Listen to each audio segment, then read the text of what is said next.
Good morning, students. This is Om Prakash, Assistant Professor, Department of Business Administration CA, St. Joseph's College of Arts and Science, Autonomous, Cuddalore. In today's session, let us learn about the investment risk. Before stepping into the investment risk, let us understand what a risk means. In finance, risk refers to the degree of future uncertainty or a potential financial loss inherent in an investment decision. The risk measures the uncertainty that an investor is willing to take to realize a gain from an investment. Characteristics of the risk.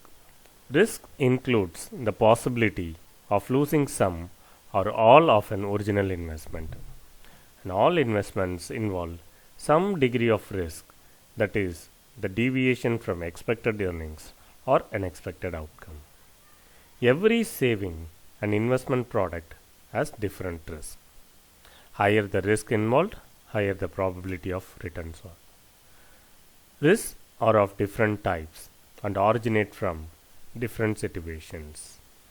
Various risks originate due to the uncertainty arising out of various factors that influence an investment or a situation. Risk is usually assessed by considering historical behaviors and the outcomes. In finance, standard deviation is a common metric associated with the risk. Risk can be reduced by using diversification and hedging strategies. Measurement of risk. Usually, there are 6 primary measurement of risk, which include alpha, beta, R squared, standard deviation, Sharpe ratio, and value at risk. The alpha. Alpha measures risk relative to the market or a selected benchmark index. For example, if the Nifty 50 has been deemed the benchmark for a particular investment, the activity of the fund would be compared to that experienced by the Nifty 50 index. If the stock outperforms the benchmark, it is said to have a positive alpha, and if the stock falls below the performance of the benchmark, it is considered to be a negative alpha. Beta. Beta measures the volatility or a systematic risk of an investment in comparison to the market or the selected benchmark index. Volatility usually means the fluctuations in the prices of the stocks. If the beta is equal to 1, it indicates the fund is expected to move in conjunction with the benchmark index. And if a beta is less than 1 or considered less volatile than the benchmark, where the less volatile stocks are very minimal to move through the prices. Beta greater than 1 are considered more volatile than the benchmark. Then the high volatility indicates high degree of risk and also high degree of return. R squared. R squared measures the percentage of an investment's movement attributable to movements in its benchmark index.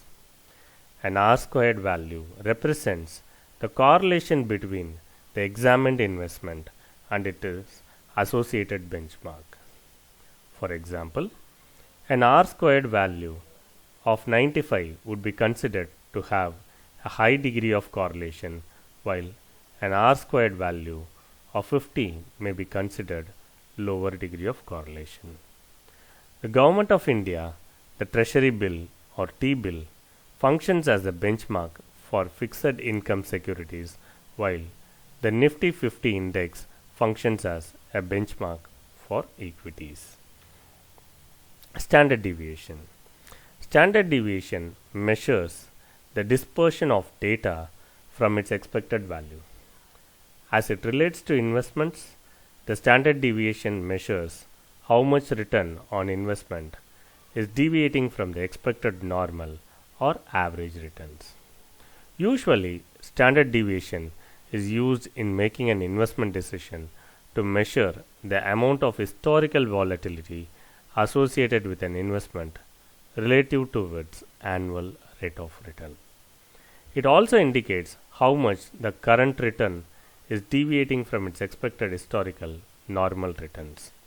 For example, a stock that has a high degree of standard deviation experiences high volatility and therefore a higher degree of risk is associated with the stock.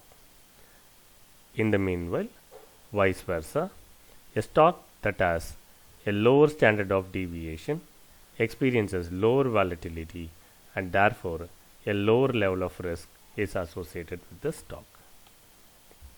Sharpe ratio. Sharpe ratio measures performance as adjusted by the associated risk. This is done by removing the rate of return on a risk-free investment such as the Government of India's Treasury bond from the experienced rate of return. This is then divided by the associated investment's standard deviation. It serves as an indicator whether an investment's return is worth investing or involving excessive risk. If a stock or an index involves excessive risk, it is advisable to step away from such risk. Value at risk (VAR). Value at risk is a statistical measure used to assess the level of risk associated with a portfolio or a company. The value at risk measures the maximum potential loss with a degree of confidence for a specified period. For example, suppose a portfolio of investments has a 1 year 10% value at risk of 5 lakhs. Therefore, the portfolio has a 10% chance of losing more than 5 lakhs over 1 year period. Thank you.